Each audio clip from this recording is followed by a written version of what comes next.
A caricatura ou charge é uma representação gráfica de uma pessoa, situação ou coisa, na qual o artista carrega ou exagera em certos aspectos, com intenção satírica ou cômica. As origens da caricatura como expressão artística datam do século XVII, quando o termo é usado para designar os desenhos dos artistas italianos Agostino e Annibale Carracci.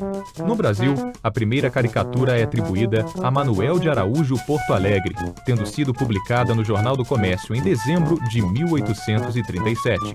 Ainda no século XIX, outros artistas se destacaram no cenário nacional, entre eles o italiano Angelo Agostini e o português Bordalo Pinheiro. Na República Velha, o número de artistas que se dedicam à caricatura se expande consideravelmente e surgem nomes relevantes como Raul Pederneiras, Calixto, J. Carlos e aquela que é considerada a primeira caricaturista mulher no mundo, Nair de Tefé, esposa do presidente Hermes da Fonseca. A gente tem que pensar que nessa época você não tinha televisão, né? Então a crítica que era feita vamos dizer, a realidade, ela surgia nos jornais.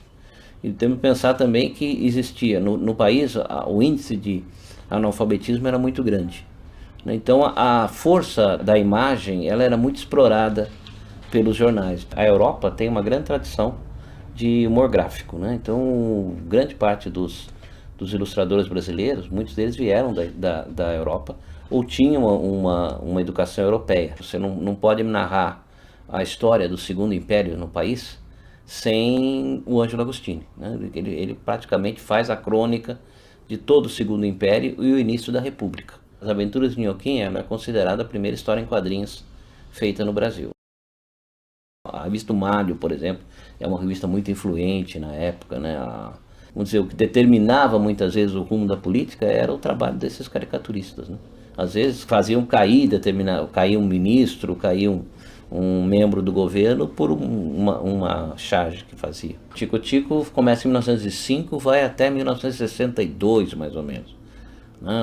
É uma revista que ela vai começar no modelo das revistas infantis europeias também, né? Olha, a Careta era uma revista satírica por excelência, né? Uma revista que incomodava bastante os poderosos da época e contou talvez com os maiores chargistas e com os maiores caricaturistas daquele momento. Após o suicídio de Vargas, Theo continua sendo o grande nome no universo da caricatura, retratando os personagens relevantes da época, como os presidentes Juscelino Kubitschek e Jânio Quadros. Depois do golpe militar, com a instituição da censura, o trabalho dos caricaturistas sofre limitações. Em 1969, desafiando a censura e o regime, surgiu o Pasquim.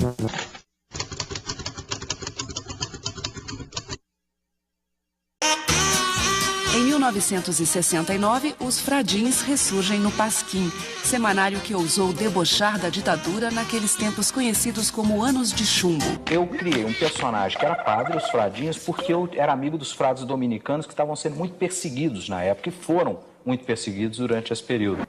E para representar o rompimento contra essa repressão das palavras, o puritanismo, o moralismo, a repressão ao linguajar. O projeto era não ter ideologia, né? Era um jornal de humor.